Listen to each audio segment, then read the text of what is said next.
ഇന്ന് 2026 ജൂൺ മാസം 12-ാം തീയതി വെള്ളിയാഴ്ച, സമയം രാവിലെ 10 മണി. എല്ലാവർക്കും ഇന്നത്തെ വെള്ളിവിലയിലേക്ക് സ്വാഗതം. അന്താരാഷ്ട്ര മാർക്കറ്റിൽ ഇന്ന് വെള്ളിവില ഉയർന്നിരിക്കുകയാണ്.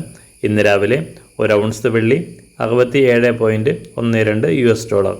സംസ്ഥാനത്തും ഇന്ന് വെള്ളിവിലയിൽ 1 ഗ്രാമിന് 10 രൂപ ഉയർന്നു. ഇന്നത്തെ വില 1 ഗ്രാം 260 രൂപ, 1 കിലോ 2,60,000 രൂപ. സംസ്ഥാനത്തുനിന്ന് സ്വർണ്ണവിലയിലും വർധനയാണ് ഉണ്ടായിരിക്കുന്നത്. ഇന്ന് രാവിലെ 1 ഗ്രാമിന് 270 രൂപയും 1 പവന് 2,160 രൂപയുമാണ് വിലയിൽ വർധന രേഖപ്പെടുത്തിയത്. ഇന്നത്തെ വില 1 ഗ്രാം 13,620 രൂപ, 1 പവൻ 1,80,960 രൂപ. എല്ലാ ദിവസവും പുതിയ വെള്ളി വിലയും വെള്ളിയുമായി ബന്ധപ്പെട്ട കൂടുതൽ വിശദാംശങ്ങളും അറിയാനായി ഈ ചാനൽ സബ്സ്ക്രൈബ് ചെയ്ത് തൊട്ടടുത്തുള്ള ബെൽ ബട്ടൺ അമർത്തി ഓൾ സെലക്ട് ചെയ്യുക. താങ്ക്